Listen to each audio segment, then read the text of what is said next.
Welcome to BizBlend listeners, the show where business meets mindset and strategy meets soul.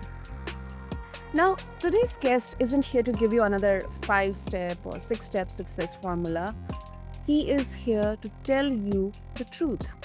Joining us is Charles Browne. He is a leadership and peak performance coach, nuclear attack submarine warfare veteran, and the author of The Pursuit of Identity and Purpose. So, listeners, Charles helps high stake leaders stop solving the wrong problems and finally reconnect with what actually matters. So, if you have been checking all the right boxes, scaling, hustling, achieving, doing everything you could do, but you still feel off, disconnected, frustrated, or drained, I'm very sure this conversation is for you. We are diving deep into the invisible patterns behind burnout, misaligned success, and motivation crashes. Because maybe deep down there, you are not stuck. You are just out of alignment. So let's quickly get into the discussion, listeners. So, Charles, welcome to the show, and I'm really honored to have you here with us. Oh, no, the pleasure is mine. Thank you. Okay, Charles, you say high performers, they often burn out doing all the right things. That is true. That is true. I 100% agree with you. So I want to understand, and for the listeners as well, what is the core misalignment that causes this? Is it the burden of performing the best every time? Even when externally they are winning, but they are not feeling that win within them. Yeah, typically what I discover is that misalignment is much further upstream than even that. The misalignment ends up occurring very early in our personal and professional lives when we pursue perhaps an industry or a career, maybe something that we're very good at, Mhm. but not necessarily something that really lights our fire and gets us excited. So that type of burnout isn't the typical burnout where, oh, I've just been working so hard lately, I need a break. It's more of a chronic, very slow burnout where people, leaders especially, become very disenchanted with what they're doing on a day to day basis. Hmm. Yeah, that makes sense.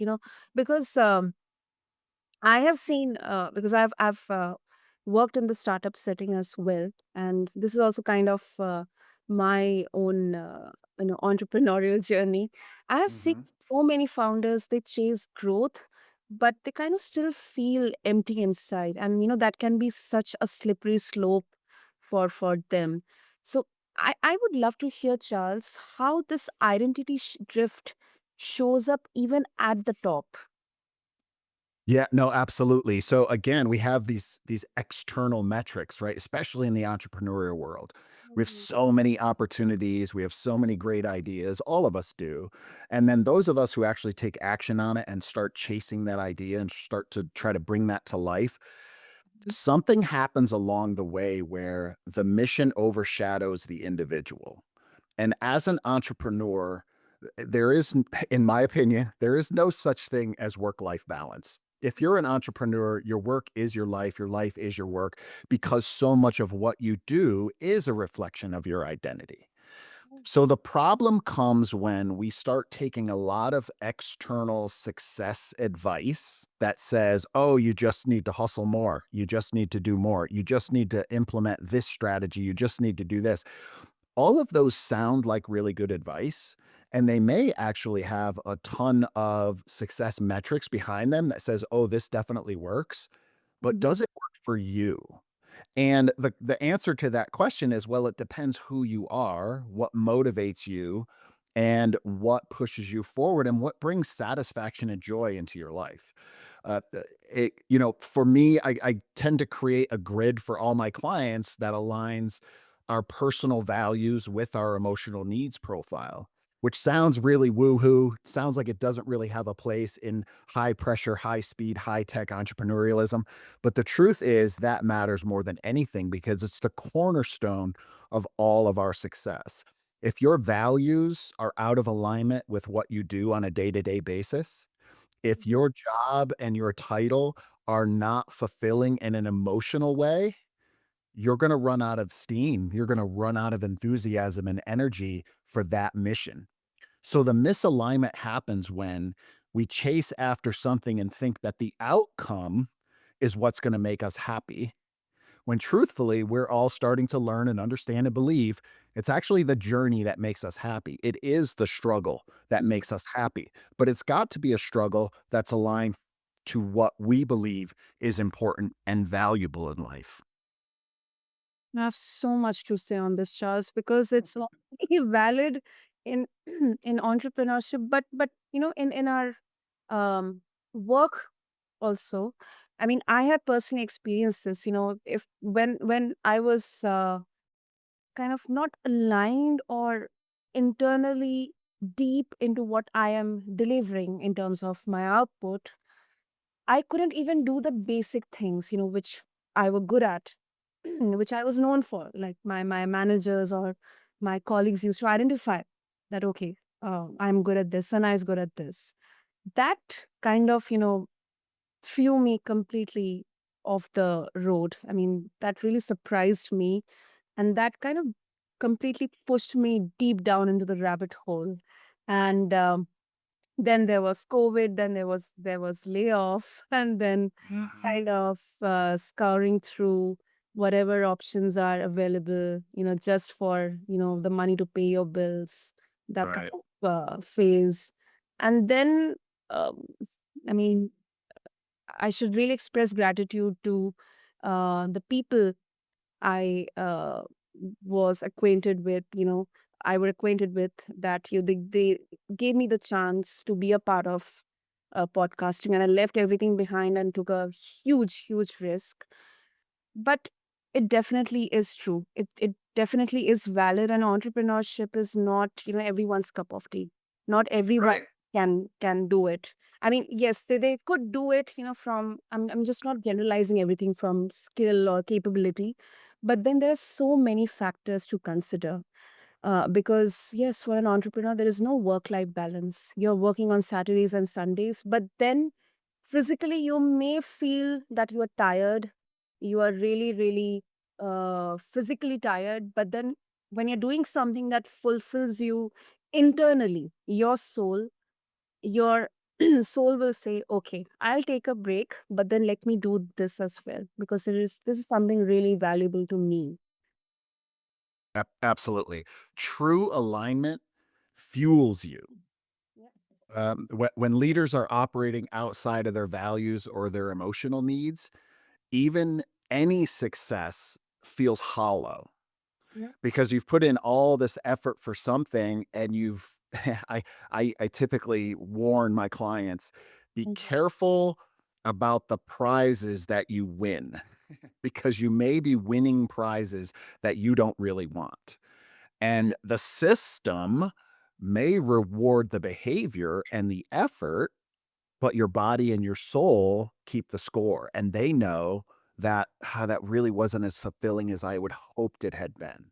We've all read the stories of the multimillionaires who have no family, no friends, no life, no satisfaction. They're miserable people. And there's no better example of a misalignment of values and needs with success. Because again, outwardly, the metric, oh my goodness, you started this company and you created all these jobs and you have this wonderful product and you're making all this money, but I'm miserable because that's not what I wanted to do, right? Uh, yeah. Yeah, you wanted to say something, Charles. No, no, no, I was gonna let you go. Definitely. Yeah. 'Cause I'll just keep going and go. I know, I know, I know.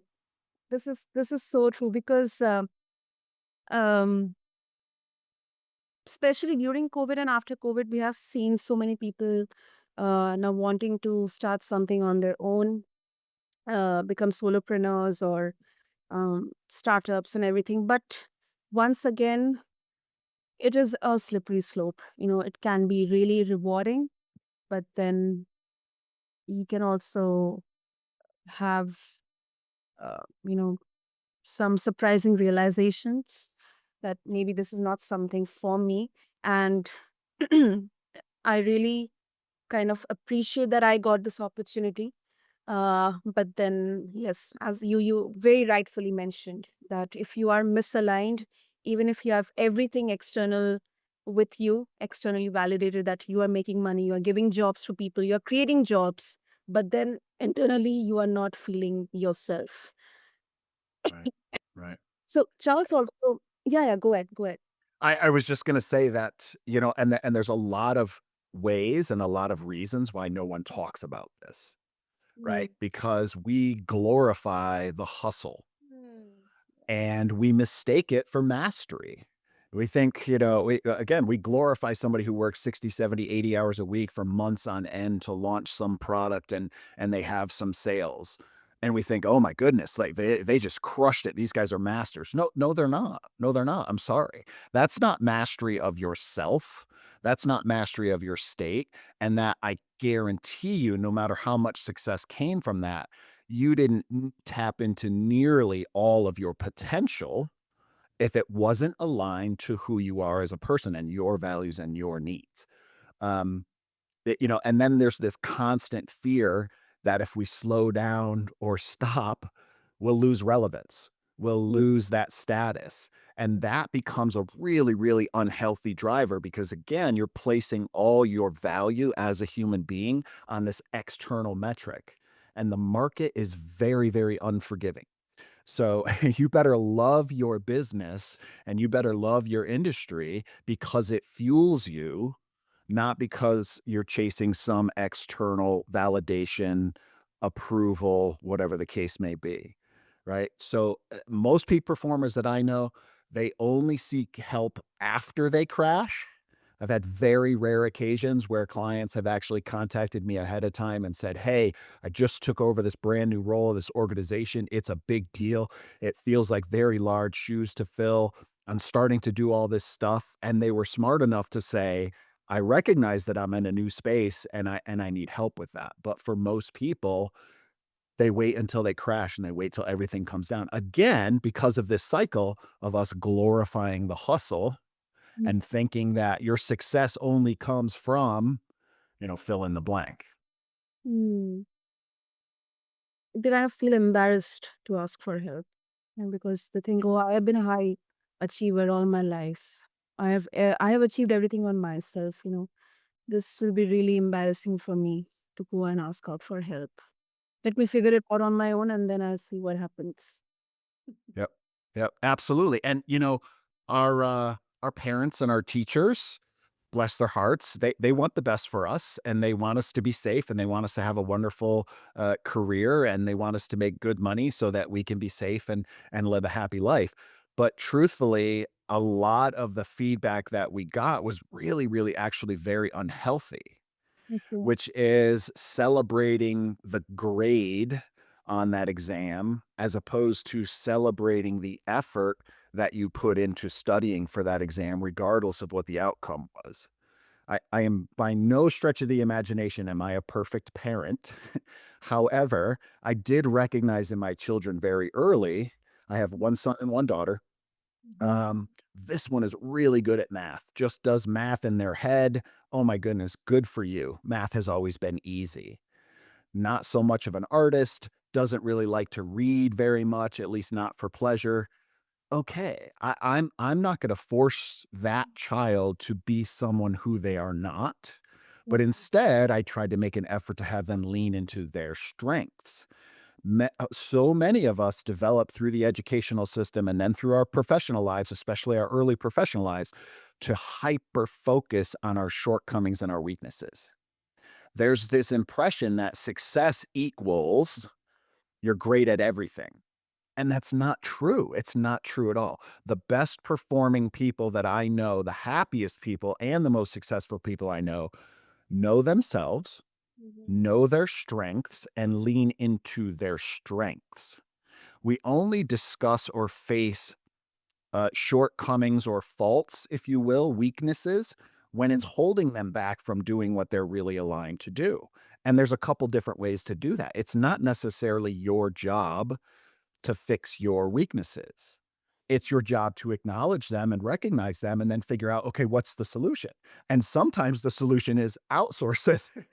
Outsource it to someone else who is really good in that space, because I could take 10 hours of my time to try to figure this out and do it myself, but because it's not my strength, somebody else could be doing it in an hour and a half or 2 hours.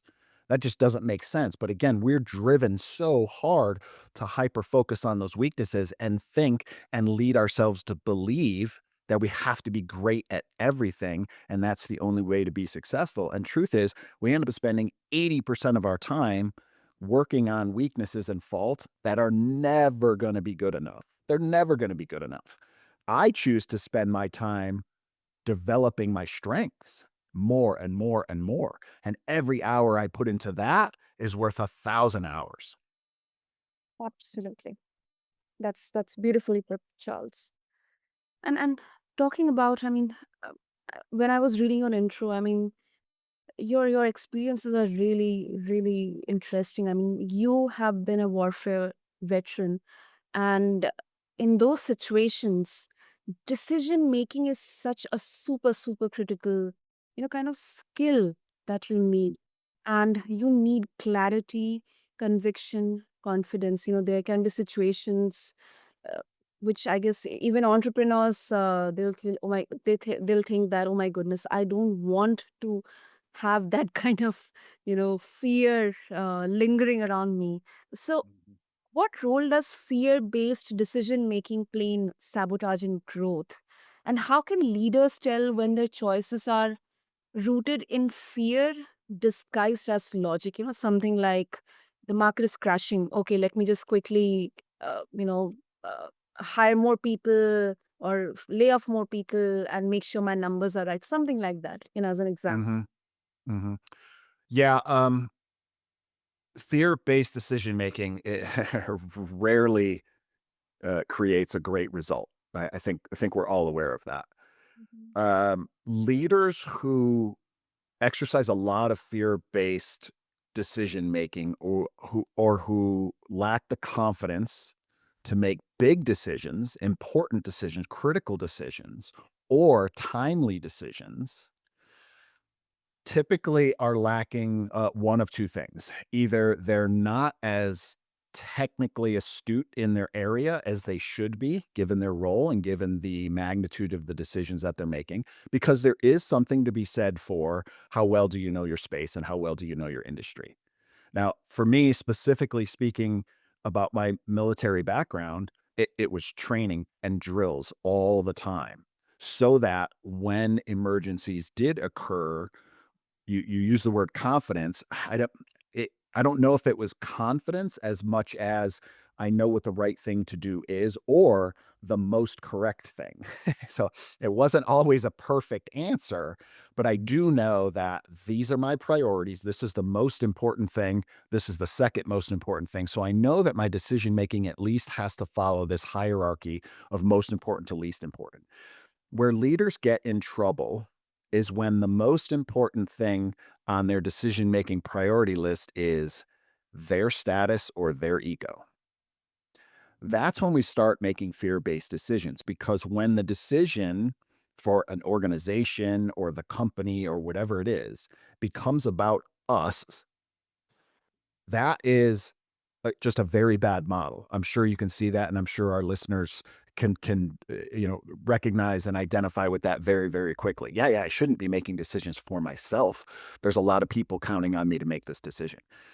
So there is a level of technical acumen that is required to make sound decisions. You should be very well versed and very well read in your space so that you have that logical, rational decision making side. The other side, though, is why am I here? Why does this business exist? And what are those priorities outside of me and my personal needs? What are the needs of the organization? And how do those align with our organizational priorities in this moment? Hmm. Yeah. And this is so relevant because in business, fear can wear a mask of practicality. So it's really very critical to recognize, learn to recognize this earlier. So, Charles, before we wrap up, I know we are short on time, but this can be such an interesting conversation. So, let's talk about where do we start. So, when someone feels off, but they can't explain why, what is the first question they should ask themselves to start moving back into alignment? Any first step or, Yeah. yeah. There's so I hesitate because there's a lot of hyperbole in the coaching and consulting world.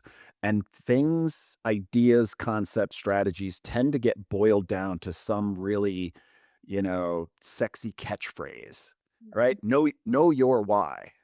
Mhm. There's truth in that, but there's so much more to that phrase than just know your why. So many of us will sit down and say, "My why is I need a place to live." Like, come on, I need to pay my bills. That's why. Okay, that's true. I'm being a little facetious. But truthfully, the answer to I feel like things are off, I'm not where I thought I was going to be in life, or worse, I am where I thought I was going to be in life, and I am completely disheartened with what it actually looks like. And or I check all the boxes. This was my example in my experience. I checked all the boxes. I had all the stuff. I had the titles. I all those things, and it was like, eh, is this really it? I did everything that everybody told me to do. So if you're starting to feel that in the back of your mind and you're starting to ask questions like that, here's the catchy coaching phrase, right? Which is you are out of alignment. Okay, but what does that mean? How do I get in alignment? How do I even know? And that starts with, for me and my clients, it starts with an identity audit. Okay. Aside from your title, aside from your roles, aside from the masks that you wear every day and who you're trying to be, who are you authentically? Who were you when you were a kid? Were you silly? Were you, just completely crazy and jumping off of porches and jumping into rivers? Were you a singer? Were you a performer? Understanding who you are at your core is the first step in the process because that gives you kind of an as-built configuration.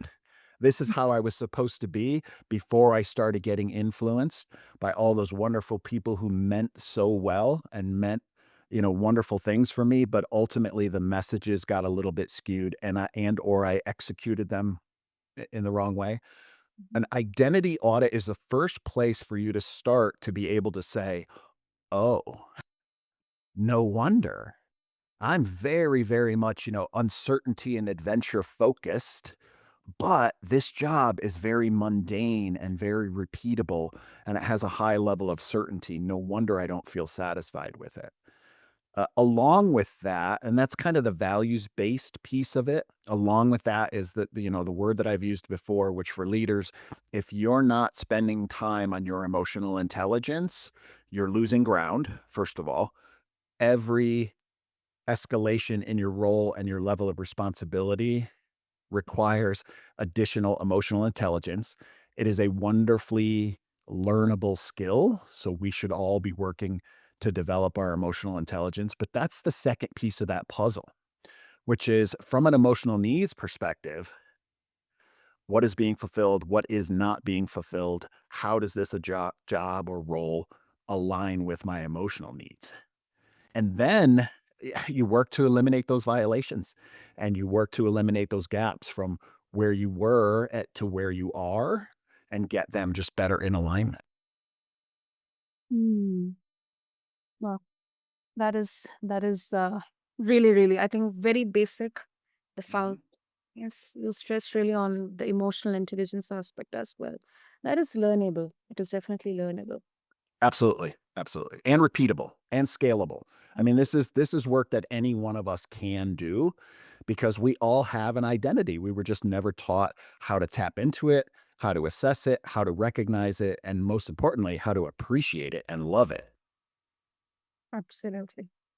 And I'll just take 2 more minutes, Charles, because I think this really kind of gives a bit of more clarity into this topic, conversation. Is there ever a point, Charles, where too much of introspection or self introspection becomes kind of another avoidance strategy? I mean, can realigning become an excuse for inaction? Oh, there are definitely those among us who are addicted to self help. And they're addicted to self help because of exactly what you just said, which is it feels like I'm doing stuff. I'm working so hard on myself. I read this book. I read this book. I read this book. None of that means anything if you do not put it into practice.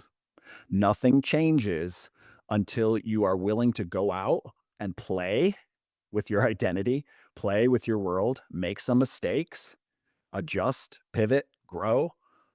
And there are I've had plenty of clients who have come to me and said, "Yeah, I've had 6 coaches and nothing changes and this is all bunk." Mhm, But you're here because you know something's not right. And a good coach, a professional coach, is going to push you to serve you. mhm, They're not going to just placate you, because of financial motives, right? And so there are definitely those among us. And look at your bookshelf. If you are addicted to self care and you're addicted to self help, it's because you're not taking action and you're hoping that the next book or the next podcast or the next video is going to give you the secret ingredient that's going to just pop everything in your life into place. And that's never going to happen without action. absolutely. Super, super important. It's like the grade system. Even if you get good marks and you are successful, as per your expectations, but if Mhm. you're not putting them into practice, I mean, life outside is really, really tough, to be Yep, honest. absolutely. Unless you don't know how to put, your learnings into practice, those grades and marks, they don't matter. They don't. Yeah, they do. I mean, if you want to get into good college and stuff. Yeah. They have their place. How's that? They have their place. I'll put it in a different context. Anyway, Charles, thank you. Thank you so, so much for this really practical and a really, you know, insightful conversation. If our listeners would like to get in touch with you, what will be the best way to do that? The best way to do that actually is just land on my website. I'm sure there'll be a link somewhere, but it's just therealcharlesbrown.com. It is Brown with an E. That's the only sneaky part to it. But I mean, that's my website. You can also find me on YouTube and LinkedIn most frequently. And I have a couple of great assessments on my website for people that are out of alignment or think they might be out of alignment. There's a couple of really great assessments in there with some really practical advice that can help anybody listening. Wonderful. I'll make sure to have all the links in the show notes. And Charles, once again, thank you so, so much. This was really a powerful conversation. And Yeah, it was my pleasure. Absolutely. so, listeners, if you are chasing outcomes but you're feeling empty, if the grind is numbing instead of exciting, maybe it is time to stop optimizing the wrong strategy and start asking better questions. You are not stuck, you're just out of alignment. And to connect with Charles, just refer to the show notes along with this episode on your favorite podcast platform and check out his book, The Pursuit of Identity and Purpose. And until next time, I urge all of you stay grounded, stay curious, and as always, blend your business with what matters most.